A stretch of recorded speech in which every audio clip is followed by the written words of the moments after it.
गुसाई परम दयाल की जय, लाल प्यारे की जय। लाभोबेन ઠીકરીભાઈ ચિત્રોડા તરફથી શ્રી 100 રૂપિયા વૈષ્ણવને જય શ્રી કૃષ્ણ। જય શ્રી કૃષ્ણ। લાભોબેન ઠીકરીભાઈ ચિત્રોડા પરિવાર સર્વ પરિવાર તરફથી જય શ્રી કૃષ્ણ। જય શ્રી કૃષ્ણ। ના સર્વ વૈષ્ણવને જય શ્રી કૃષ્ણ। જય શ્રી કૃષ્ણ। જે શ્રી જીવનભાઈ નારાયણભાઈ ચિત્રોડાના સર્વ વૈષ્ણવને જય શ્રી કૃષ્ણ। જય શ્રી કૃષ્ણ। શ્રી જીવનભાઈ નારાયણભાઈ ચિત્રોડાના સર્વ વૈષ્ણવને જય શ્રી કૃષ્ણ। જય શ્રી કૃષ્ણ। श्री द्वारिकाधीश की जय, श्री वल्लभाधीश की जय, श्री गुसाई जी परम दयाल की जय। સર્વ વૈષ્ણવને જય શ્રી કૃષ્ણ। ગૌલોકવાસી મણિબાના સર્વ વૈષ્ણવને જય શ્રી કૃષ્ણ। શ્રી ભીમજીભાઈ જીવનભાઈ ચિત્રોડાના સર્વ વૈષ્ણવને જય શ્રી કૃષ્ણ। સ્વર્ગવાસી ભીમજીભાઈ જીવનભાઈ ચિત્રોડાના સર્વ વૈષ્ણવને જય શ્રી કૃષ્ણ। ગૌલોકવાસી કાશીબેન ભીમજીભાઈ ચિત્રોડાના સર્વ વૈષ્ણવને નનકાભાઈના સર્વ વૈષ્ણવને જય શ્રી કૃષ્ણ। સ્વર્ગવાસી નનકાભાઈના સર્વ વૈષ્ણવને જય શ્રી કૃષ્ણ।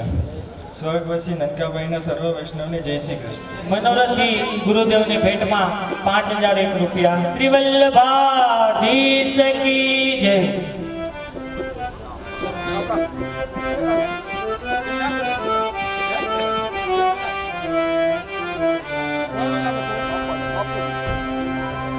ભાઈ જીવનભાઈ તરફથી 1000 રૂપિયા ગુરુદેવને ભેટ। शरण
विशतु मानसराजहम्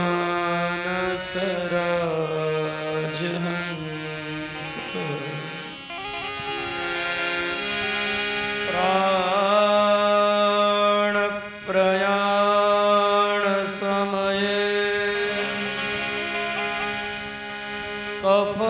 कफवात पित्ते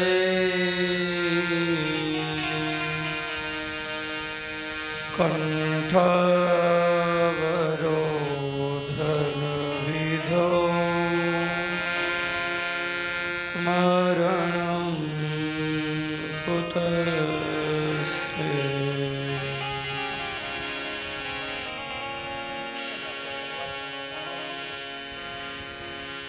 ॐ श्री विभूषितकरा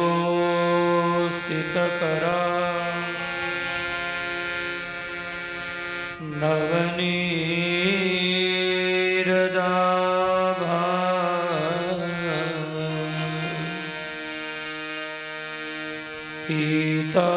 पीताम्बरा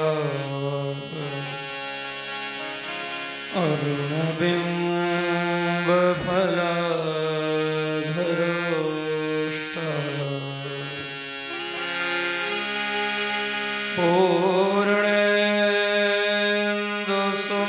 पूर्णेन्दुसुन्दरमुखा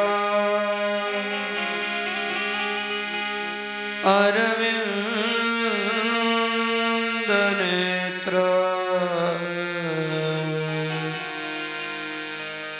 कृष्णात् परं किमपि तत्त्वमहं न जाने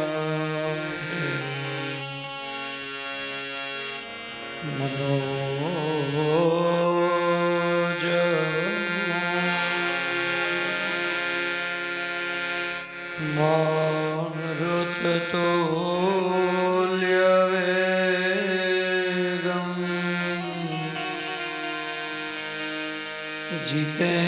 जितेन्द्रियं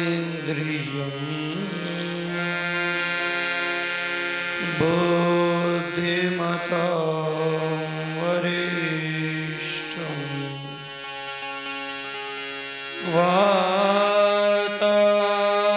वातात्मजं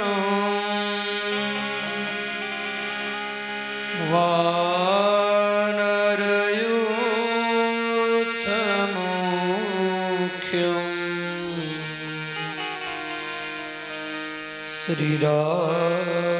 श्रीरामदूतं शरणं प्रपद्ये श्रीरामदूतं शिरसा नमामि श्रीगोवर्धननाथ की जय। पुराण पुरुषोत्तम भगवान की जय। हरे कृष्णा हरे कृष्णा कृष्ण कृष्ण हरे हरे हरे कृष्णा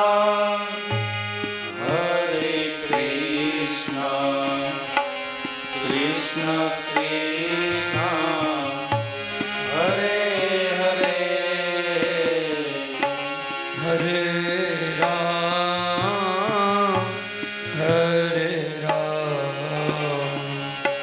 राम राम हरे हरे हरे राम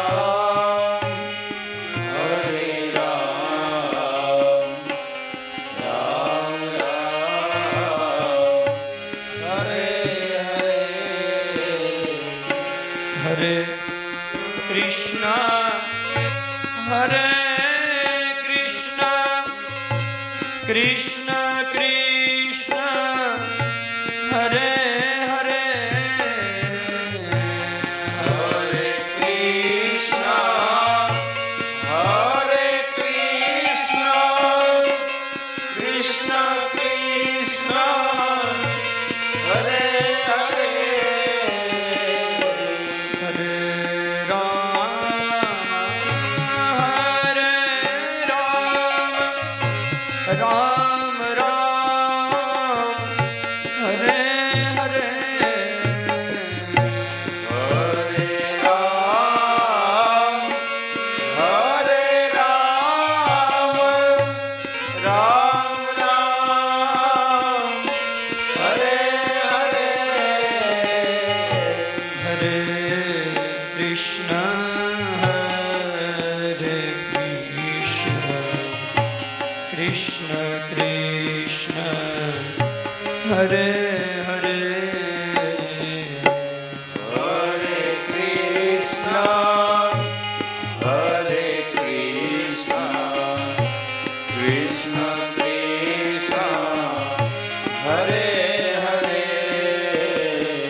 જીવીના બીજું શરણ નહીં. શ્રી યમુનાજી વિના બીજું શરણ નહીં. ઓમ નમઃ શિવાય, ઓમ નમઃ શિવાય.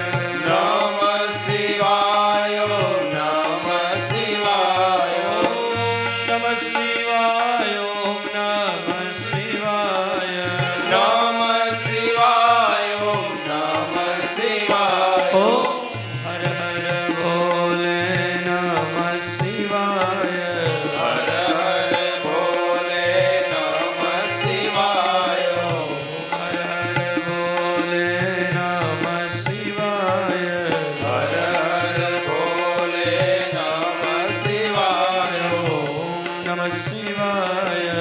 નમઃ શિવાય ઓમ નમઃ શિવાય. નમઃ શિવાય. ઓમ નમઃ શિવાય. નમઃ શિવાય. શ્રી બાલકૃષ્ણલાલ કી જય. શ્રી વલ્લભાધીશ કી જય. શ્યામ સુંદર શ્રી યમુને નારાયણ કી જય. શ્રી કુલદેવી માત કી જય. પિતૃનારાયણ દેવ દેવ કી જય. શ્રી સદગુરુ દેવ દેવ કી જય.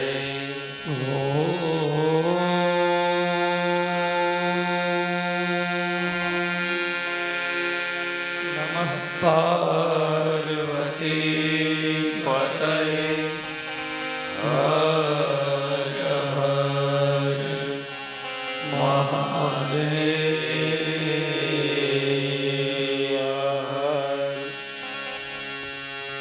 સ્વસ્તિ શ્રી ગણેશાય નમઃ. શ્રી સરસ્વત્यै નમઃ. શ્રી ગુરુભ્યો નમો નમઃ.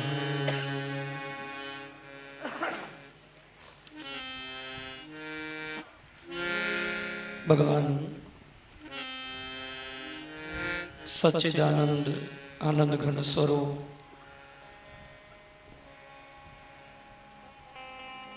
અકારણ કરુણા વરુણાલય ભક્ત વાંછા કલ્પતરો યશોદોત સંગલાલિત પુષ્ટિ પુરુષોત્તમ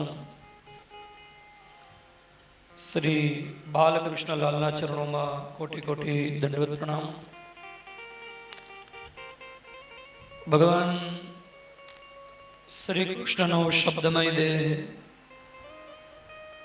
વાંગમય સ્વરૂપ શ્રીમદ ભાગવતજીના ચરણોમાં વંદન.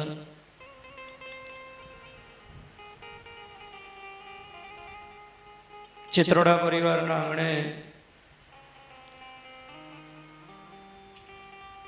સમસ્ત પિતૃઓની પાવન સ્મૃતિમાં સમાયોજિત શ્રીમદ ભાગવતજીની દિવ્ય કથાના યજમાન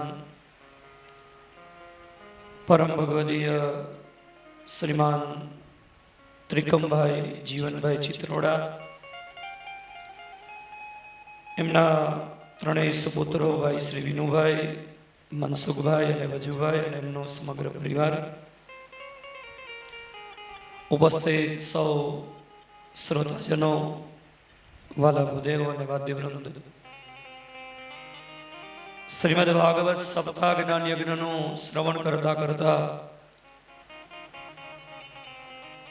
શ્રીમદ ભાગવત સપ્તાહના ક્રમમાં આજે ચોથા દિવસના કથા સત્રમાં વ્યાસપીઠેથી આપ સૌનું હૃદયપૂર્વક અભિવાદન. આપ સૌના હૃદયમાં બિરાજતા પરમ કૃપાળુ પરમાત્માને મારા પ્રણામ. સૌને જય શ્રી કૃષ્ણ.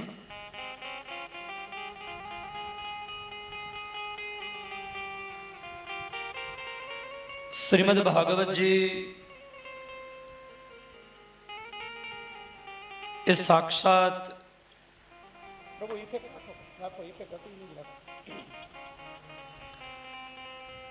ભગવાન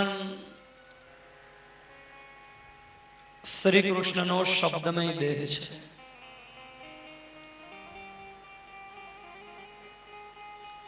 શ્રીમદ ભાગવતજી એ સાક્ષાત ભગવાનનું વાંગમય સ્વરૂપ છે.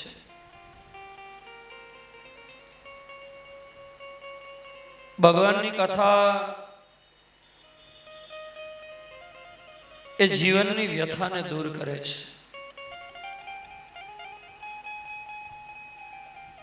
ભગવાનની કથા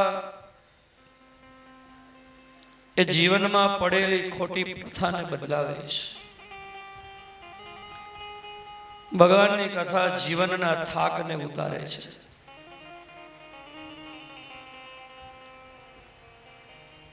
અને એટલા માટે શ્રીમદ ભાગવતજીના દરેક ચરિત્રના સમાપનમાં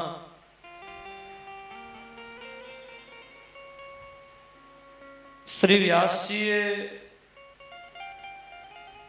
દરેક ચરિત્રના સમાપનમાં ભાગવતજીના જુદા જુદા ફળ બતાવ્યા છે કે આ ચરિત્ર સાંભળે ને આ મળે, આ ચરિત્ર સાંભળે ને આ મળે. પણ એ બધા જે ચરિત્રના ફળ છે એ તો લૌકિક વાસનાને ધ્યાનમાં રાખીને કથા સાંભળે છે એવા લોકો માટે છે. પણ જેને કથાની ફલશ્રુતિમાં કોઈ લૌકિક વસ્તુઓ નથી જોતી, પણ કથાની ફલશ્રુતિમાં જેને અલૌકિક પ્રભુને પામવા છે, કથાની ફલશ્રુતિમાં જેને પ્રેમાસ્પદ પ્રભુનો પ્રેમ જોઈએ છે, જેને ભગવાનના વિશુદ્ધ પ્રેમની અનુભૂતિ કરવી છે, એવા લોકો માટે શ્રીમદ ભાગવતજીના મુખ્ય 5 ફલ આચાર્ય ચરણ શ્રીમદ વલ્લભાચાર્ય મહાપ્રભુજી આપ્યા છે. એમાં શ્રીમદ ભાગવતજીનું પ્રથમ અલૌકિક ફળ એ છે કે શ્રીમદ ભાગવતજીની કથા એ વૈષ્ણવના માટે પહેલું ફળ આપે છે અને એ છે ભગવાનમાં પ્રેમ. હવે સજ્જનો, જ્યાં સુધી સંસારમાં પ્રેમ છે ને ત્યાં સુધી પરમાત્મામાં પ્રેમ નહીં થાય. જહાં રામ તહાં કામ નહીં, જહાં કામ તહાં નહીં રામ, તુલસી દોનો સાથ ના રહે, રવિ રજની એક ઠામ. સૂર્ય અને રાત્રિ બંને એક સાથે રહી ન શકે, સંભવ જ નથી. હવે કાં સંસાર પ્રત્યે પ્રેમ થાય ને કાં ભગવાન પ્રત્યે પ્રેમ થાય. હવે એમાં બે વાત છે. એક તો કાં સંસાર પ્રત્યે પ્રેમ છૂટે તો ભગવાન પ્રત્યે પ્રેમ થાય, અથવા ભગવાન પ્રત્યે પ્રેમ થાય તો સંસાર પ્રત્યેનો પ્રેમ આપોઆપ છૂટી જાય. અને એટલા માટે શ્રીમદ ભાગવતજીનું પ્રથમ ફલ છે ભગવાનમાં પ્રેમ. અને જ્યારે ભગવાનમાં પ્રેમ થાય ને ત્યારે સંસારનો પ્રેમ ક્યાં છૂટી જાય ને એની ખબર ન પડે. સંસાર છોડવો અને સંસાર છૂટી જવો એ બંનેમાં તફાવત છે. સંસાર છોડી દઈએ, ઘણી વખત બાહ્ય પ્રતિકૂળ પરિસ્થિતિના હિસાબે સંસારથી માણસને વૈરાગ્ય થઈ જાય, પણ જ્યાં સુધી પ્રભુમાં અનુરાગ ન થયો હોય અને સંસાર પ્રત્યે જો વૈરાગ્ય થઈ જાય તો શું થશે કે સંસાર પ્રત્યે નો વૈરાગ્ય હશે,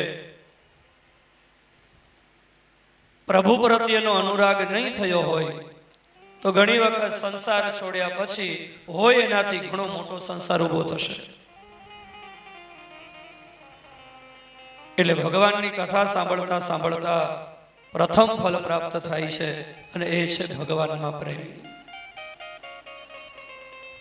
શ્રીમદ ભાગવતજીનું બીજું અલૌકિક ફળ આચાર્ય ચરણ મહાપ્રભુજી આપ્યું છે અને એ છે ભગવત પ્રાપ્તિ. એક વખત ભગવાનમાં પ્રેમ થાય તો પછી ભગવાન વગર રહી ન શકાય. તો જીવને હૃદયમાં ભગવાન પ્રત્યેનો વિરહ પ્રગટ થાય અને એ વિરહ અત્યંત જ્યારે વધે ત્યારે ભગવાન સન્મુખમાં પ્રગટ થાય અથવા તો હૃદયમાં પ્રેમ સ્વરૂપે પ્રભુ પ્રગટે. એ શ્રીમદ ભાગવતજીનું બીજું ફળ છે. ત્રીજું શ્રીમદ ભાગવતજીનું ત્રીજું અલૌકિક ફળ એ છે કે જે વૈષ્ણવને જે ભગવદી અને ભગવાન પ્રત્યે પ્રેમ થાય અને ભગવત પ્રાપ્તિનો એને અનુભવ થવા માંડે કે ભગવાન મારા છે ને હું ભગવાનનો છું, આવો જેને ભાવ થાય ને એને ત્રીજું ફળ એ મળે. જ્યાં જાય ત્યાં એને ભગવાનની કૃપાનો અનુભવ થાય. દરેક પરિસ્થિતિમાં એને ભગવત કૃપા જ દેખાય. પછી એ સુખની પરિસ્થિતિ હોય તોય ભલે, દુઃખની પરિસ્થિતિ હોય તોય ભલે, એ અનુકૂળ પરિસ્થિતિ હોય તોય ભલે અને પ્રતિકૂળ પરિસ્થિતિ હોય તોય ભલે, દરેક પરિસ્થિતિની અંદર સર્વત્ર ભગવત કૃપાનો અનુભવ થાય કે જે કંઈ ઘટના બને છે આમાં કંઈક મારા ભગવાનની કૃપા છે બસ. અને એ ભગવત કૃપાનો અનુભવ ડોંગરેજી કથાની અંદર કહેતા કે જીવનમાં સુખની પરિસ્થિતિ આવે ત્યારે ભગવાનની કૃપા માને એ સામાન્ય વૈષ્ણવ છે, પણ જીવનમાં દુઃખની પરિસ્થિતિ આવે ત્યારે ભગવાનની કૃપા માને એ શ્રેષ્ઠ વૈષ્ણવ છે. કે દુઃખમાં પણ કંઈક ભગવાનની કૃપા હશે. કૃષ્ણ કરે તે ઠીક કરે છે એ વિશ્વાસ બદલાય નહીં. જે હરિ કરે તે મમ હિતનું એ ભરોસો જાય નહીં. અને એક વખત સજ્જનો ભગવાન પ્રત્યે નો જ્યારે અનુરાગ થાય અને ભગવાન મારા છે ને હું ભગવાનનો છું એવો દ્રઢ ભાવ થઈ જાય ને પછી જે પરિસ્થિતિ આવે એ દરેક પરિસ્થિતિમાં ભગવાનની કૃપાનો અનુભવ થવા માંડે કે મારા ભગવાન જે કાંઈ કરે મારા સારા માટે જ હોય. એક રાજાના પ્રધાન હતા ને, પરમ વૈષ્ણવ, ઠાકોરજીની સેવા નિત્ય સેવા કરે, રાજાનો જે કઈ કાર્ય હોય એ કાર્ય કરે. પણ એ પ્રધાનના મનની અંદર એક એવો દ્રઢ ભાવ હતો કે જે ભગવાન કરે ને બધું સારું જ કરે. પછી પ્રતિકૂળ પરિસ્થિતિ હોય તોય ભલે અને અનુકૂળ પરિસ્થિતિ હોય તોય ભલે, ભગવાન કરે એ સારું કરે બસ. એમાં એક વખત રાજા અને પ્રધાન બંને જંગલમાં ગયેલા અને એમાં રાજા ઘોડા ઉપર બેઠો હતો. એમાંથી રાજા પડી ગયો એટલે રાજાનો પગ ભાંગી ગયો. તો રાજા એકદમ રડવા માંડ્યો. પ્રધાનને કહ્યું, પ્રધાન મારો પગ ભાંગી ગયો, મારો પગ બહુ દુખે છે, મારો પગ ભાંગી ગયો. એટલે પ્રધાન તો વૈષ્ણવ હતા, એને કહ્યું મહારાજ રડોમાં ચિંતા કરોમાં, ભગવાન કરે ને સારું કરે. હવે રાજાથી રેવાયો નહીં. રાજાએ પ્રધાનને કહ્યું, અલ્યા એક તો મારો પગ ભાંગી ગયો અને તું એમ કહેશો ભગવાન કરે સારું કરે, ભાગ અહીંથી વયો જા મારી પાસે. પ્રધાનને એકદમ રાજા ખીજાયા. પ્રધાનને કહ્યું જતા રહો અહીંથી. પ્રધાને કહ્યું મહારાજ ભગવાન કરે ને સારું કરે, એમ કહીને પ્રધાન તો જતા રહ્યા. પણ રાજા પોતાના રાજમહેલ તરફ જતો હતો ને તો રસ્તાની અંદર જંગલમાં કોઈ ભીલ લોકો એને કોઈ 32 લક્ષણા પુરુષની બલિદાન માતાજીને ચડાવવાની માનતા લીધેલી અને એમાં રાજાને જોઈ ગયા ભીલ લોકોએ રાજાને પકડી લીધો. રાજાને માતાજીને બલિદાન આપવાની તૈયારી કરી. જ્યાં રાજાનું બલિદાન આપવાની તૈયારી કરે અને જ્યાં રાજાને મારવા જાય ત્યાં પેલો ભીલ લોકોનો પુરોહિત જોઈ ગયો કે આનો તો પગ ભાંગેલો છે એટલે આ તો ખંડિત કહેવાય અને ખંડિત નિવેદ માતાજી સ્વીકારે નહીં અને જીવતો છોડી મૂકો. રાજા તો જીવતો છૂટી ગયો. રાજાના મનમાં વિચાર આવ્યો, પ્રધાન કહેતા હતા એ વાત સાવ સાચી, ભગવાન કરે સારું કરે, આજ મારો પગ ન ભાંગી ગયો હોત તો આજ મારું બલિદાન ચડી જાય.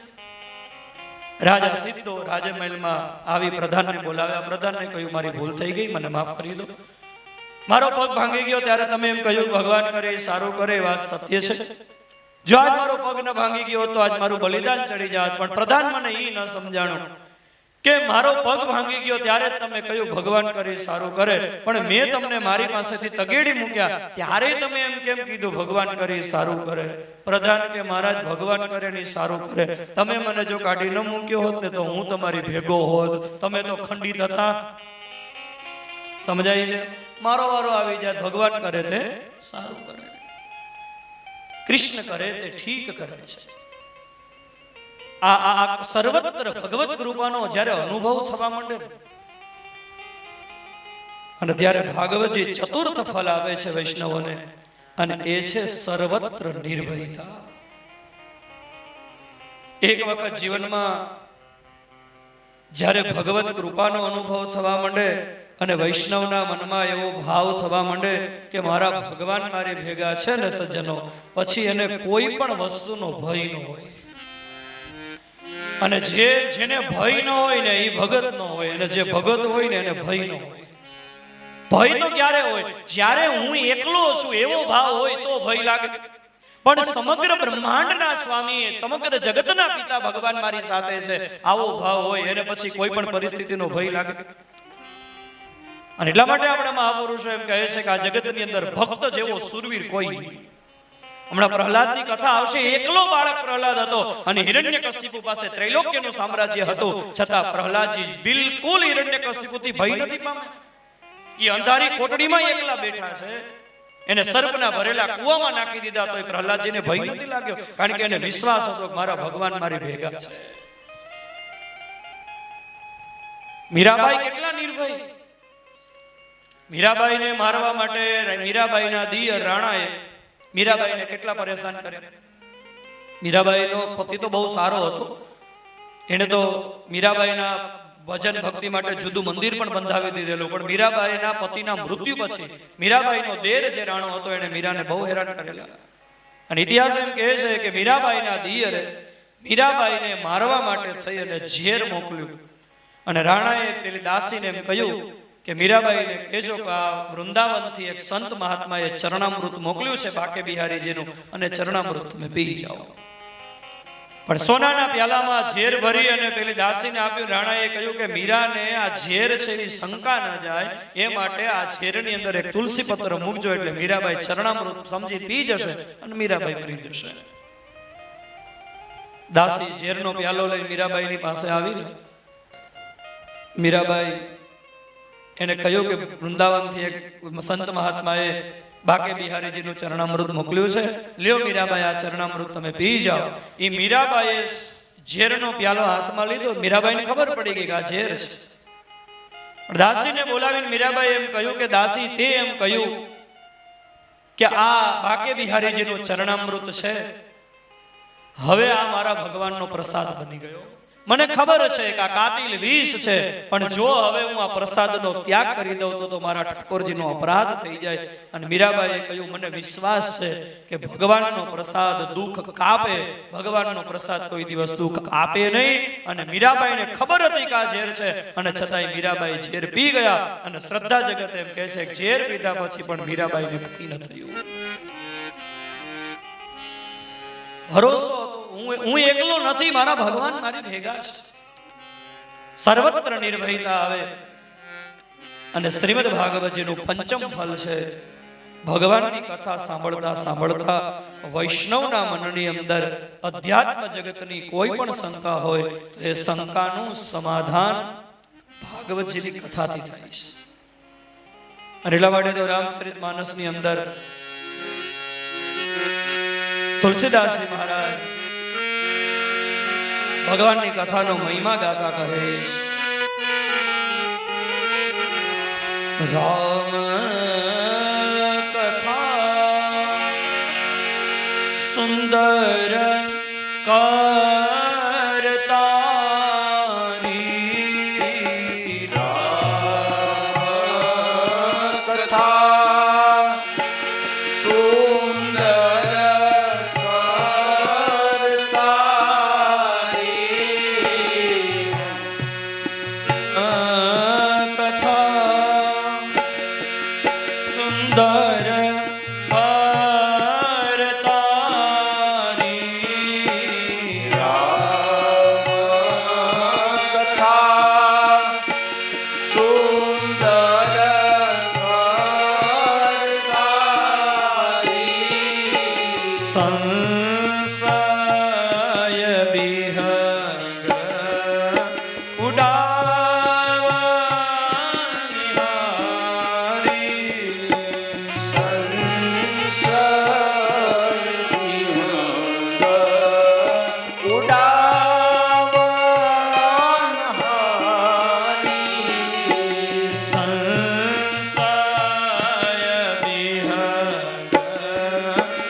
પ્રસંગ પૂછે રઘુપતિ કથા પ્રસંગા પૂછે રઘુપતિ કથા પ્રસંગ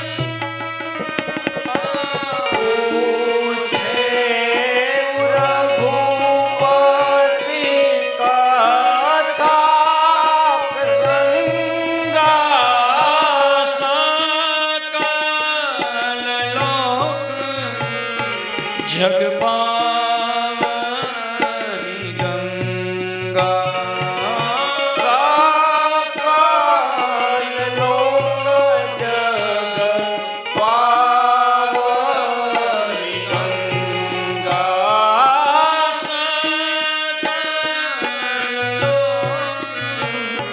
જગ પાવની ગંગા સકલ લોક જગ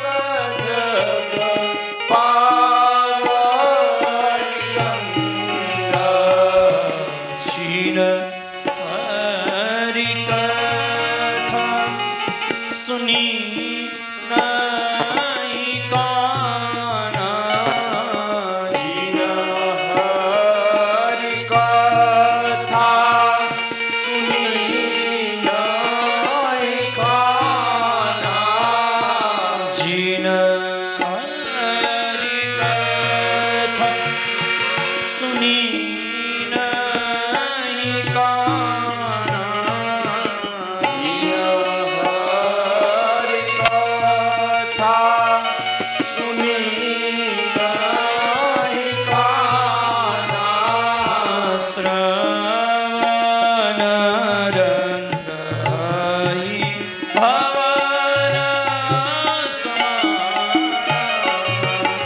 સવાન રંગયહી ભાવના સમાના અહી ભવન અહી ભાવના સમાના પ્રભુ પ્રેમ, પ્રભુ પ્રાપ્તિ, પ્રભુ કૃપા, નિર્ભયતા અને નિસંશયતા જેના 5 ફળ છે એ શ્રીમદ ભાગવતજીની કથામાં ગંગાજીના પવિત્ર તટ ઉપર પરમહંસ ચક્ર ચૂડામણી શ્રી સુખદેવજી મહારાજ મહારાજા પરીક્ષિતને કથાનું શ્રવણ કરાવે છે. નેમી સારણ્યમાં સુતજી શૌનકાદિ મુનિઓને કથા સંભળાવે છે. પંચમ સ્કંદના આરંભમાં મહારાજા પરીક્ષિતજી સુખદેવજીને પ્રશ્ન કરે છે. રાજોવાચ પ્રિયવ્રતો ભાગવતઃ આત્મા રામઃ કથં મુને ગૃહે રમતયન્મૂલ કર્મબંધપરા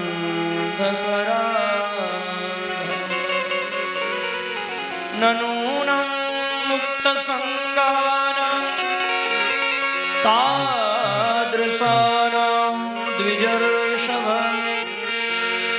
ગૃહેષ્વભિનિવેશોऽયં પુંસાં ભવિતુમર્હતિ. પંચમ સ્કંદના આરંભમાં મહારાજા પરીક્ષિતે સુખદેવજીને પ્રશ્ન કર્યો. મહારાજ, મનુ મહારાજાના 2 પુત્રો ઉતાનપાદ અને પ્રિયવ્રત. તો ઉતાનપાદનું ચરિત્ર તો મેં આપના મુખેથી શ્રવણ કર્યું. આપ હવે અમને પ્રિયવ્રતનું ચરિત્ર બતાવો. પ્રિયવ્રતનું નામ જ પ્રિયવ્રત હતું. પ્રિયવ્રત એટલે જેને વ્રત બહુ પ્રિય હતા એટલે એનું નામ હતું પ્રિયવ્રત. મહારાજા પ્રિયવ્રત ગંધમાદન પર્વત ઉપર તપશ્ચર્યા કરતા હતા. એને પિતામહ બ્રહ્માજીએ સમજાવ્યા કે તપશ્ચર્યા કરીએ તો જ ભગવાન મળે, ઘર છોડી દઈએ તો જ ઈશ્વર મળે એવું નથી. ઘરમાં પણ ગૃહસ્થાશ્રમમાં પણ જો સાવધાની પૂર્વક રહેવામાં આવે તો ગૃહસ્થાશ્રમમાં પણ પ્રભુ પ્રાપ્તિ થઈ શકે. તમે વિવાહ કરો. પ્રિયવ્રતને બ્રહ્માજીએ જ્યારે આદેશ કર્યો, પ્રિયવ્રતે લગ્ન કર્યા. વિશ્વકર્મા ની પુત્રી બરહિસ્મતીની સાથે પ્રિયવ્રતના વિવાહ થયા છે. પ્રિયવ્રત અને બરહિસ્મતીને ત્યાં 9 દીકરાઓ થયા. સૌથી મોટા દીકરાનું નામ હતું આગ્નિધ્ર. આગ્નિધ્ર એ પણ પોતાના પિતાની પરંપરા પ્રમાણે તપશ્ચર્યા કરવા માટે નીકળ્યા. આગ્નિધ્ર જ્યારે અત્યંત તપ કરે છે ત્યારે સ્વાભાવિક દેવરાજ ઇન્દ્રના મનમાં ચિંતા થાય છે કે આ તપ કરે છે તો તપ કરીને મારું ઇન્દ્રાસન તો જૂટવી નહીં લે ને. એટલે પૂર્વચિતી નામની અપ્સરાને કહ્યું કે પ્રિયવ્રતના તપમાં વિઘ્ન કરો. પ્રિયવ્રત આગ્નિધ્રના તપમાં વિઘ્ન કરવા માટે પૂર્વચિતી આવે, સફળ થઈ. પૂર્વચિતીએ આગ્નિધ્રનો તપભંગ કરાવ્યો અને પૂર્વચિતીની સાથે આગ્નિધ્રના લગ્ન થયા. એમાં આગ્નિધ્ર અને પૂર્વચિતીને ત્યાં 10 દીકરાઓ થયા. એમાં સૌથી મોટાનું નામ હતું નાભી. આ નાભી એ ના લગ્ન મેરુ પર્વતની પુત્રી મેરુદેવી સાથે થયેલા. મેરુદેવી અને નાભી રાજા એને ત્યાં લગ્નને ઘણો સમય વ્યતીત થયો પણ છતાં સંતાન થયું નહીં. બ્રાહ્મણો દ્વારા પુત્ર કામેષ્ટિ યજ્ઞ કરાવ્યો અને યજ્ઞની ફલશ્રુતિમાં સ્વયં ભગવાન પ્રસન્ન થયા. અને પ્રસન્ન થયેલા ભગવાને નાભી રાજાને વરદાન આપ્યું કે હું જ તમારે ત્યાં પુત્ર બનીને આવીશ. એ વખતે નાભી રાજા એને ભગવાને વરદાન આપ્યું હતું. એની ફલશ્રુતિમાં ભગવાન શ્રી હરિ નાભી રાજા અને મેરુદેવીને ત્યાં ઋષભદેવ એવું નામ લઈ અને પ્રભુ પ્રગટ થયા. ઋષભદેવજી એના લગ્ન ઇન્દ્રની પુત્રી જયંતીની સાથે થયા. જયંતી અને ઋષભદેવજી એને ત્યાં 100 સંકલ્પ પુત્ર થયા. એમાં સૌથી મોટાનું નામ હતું ભરત. એક વખત ઋષભદેવજી મહારાજ પોતાના સંતાનોને સભામાં બેસાડી અને સદુપદેશ આપે છે. અને એ ઉપદેશમાં ઋષભદેવજી એણે પોતાના સંતાનોને બહુ સુંદર બધા વચનો કહ્યા છે કે સાચો સ્વજન એ છે કે જે મનુષ્યને ભગવાન તરફ લઈ જાય. સાચા સદગુરુ એ છે જે જીવને ઈશ્વર તરફ લઈ જાય. સાચા માતા પિતા એ છે જે પોતાના સંતાનોને ભગવાન તરફ પ્રયાણ કરાવે. ઋષભદેવજીએ ઉપદેશ આપ્યો અને એ વખતે પોતાના જ્યેષ્ઠ અને શ્રેષ્ઠ પુત્ર ભરતને રાજ્ય ગાદી સોંપી અને શ્રી ઋષભદેવજી કુટકાચલ પર્વતની ગિરિકંદરામાં મુખમાં પથ્થર મૂકી યોગેશ્વર દશાની અંદર વિદાય થયા. ઋષભદેવજીની લીલાનું સંવર્ણ થયું. ભરતજી રાજા બન્યા. ભરતજીના લગ્ન વિશ્વરૂપની દીકરી પંચજની સાથે થયા. પંચજની અને ભરતજીને ત્યાં 5 સંતાનો થયા. એમાં સૌથી મોટાનું નામ હતું સુમતી. બહુ મોટું રાજ્ય હતું ભરતજીનું. અને અજનાબ નામનો જે ખંડ આપણો ભરતખંડ જે છે અજનાબ એનું નામ હતું. પણ ભરતજીનું શાસન એટલું મંગલ હતું, ભરતજીનું શાસન એટલું દિવ્ય હતું કે અજનાબ નામનો આ ખંડ એ ભરતજીના મંગલ શાસનના હિસાબે ભરતખંડ થયો અને ભરતખંડમાંથી આ દેશનું નામ ભારત બન્યું. ભરતજીનું મંગલ શાસન હતું. પ્રજાને જેમ પિતા સંતાનોનું પાલન કરે એવી રીતે પ્રજાનું પાલન કર્યું છે. પછી તો ભરતજીને રાજ્ય ભોગવતા એક વખત વિચાર આવ્યો કે આ મનુષ્ય દેહની ફલશ્રુતિ એ કાંઈ વિષયોને ભોગવામાં નથી. મનુષ્ય જન્મ લીધા પછી ત્યાગીને પણ ભગવત પ્રાપ્તિ કરવી જોઈએ. ભરતજી પોતાના જ્યેષ્ઠ પુત્ર સુમતીને રાજ્ય સોંપી. અને જો આ પ્રિયવ્રતના વંશની આખી એક પરંપરા રહી છે.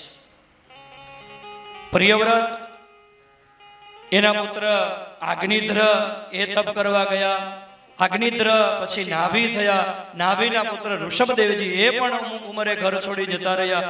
ઋષભદેવજી પછી ભરતજી પણ અમુક ઉંમર થઈ એટલે સંતાનોને રાજ્ય સોંપી અને તપશ્ચર્યા કરવા માટે નીકળી જાય છે. ભરતજી એ આરાધના કરવા માટે થઈને ગંડકી નદીના કિનારા ઉપર પુલહ આશ્રમ નામનું એક સ્થાન છે અને ત્યાં ભરતજી તપશ્ચર્યા કરવા માટે આવે છે. પુલહ આશ્રમની અંદર ભરતજી આરાધના કરી છે.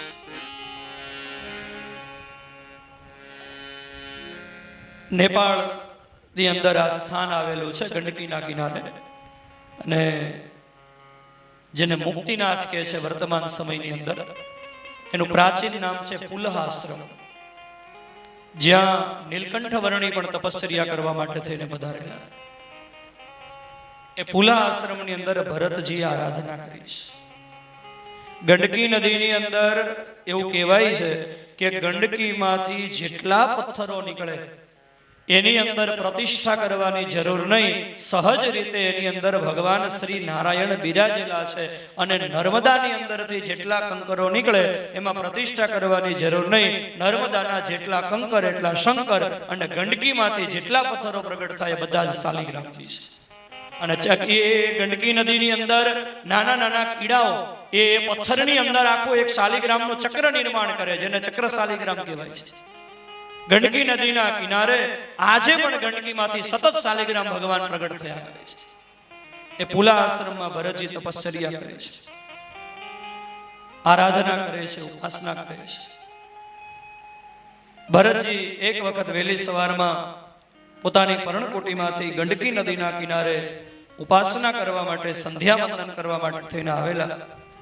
એમાં એક વખત ભરતજી એ સૂર્યનારાયણને અર્ઘ્ય આપતા હતા, અને એમાં ગંડકીના કિનારે કોઈ તરસી હરણી એ પાણી પીવા માટે થઈને આવેલી.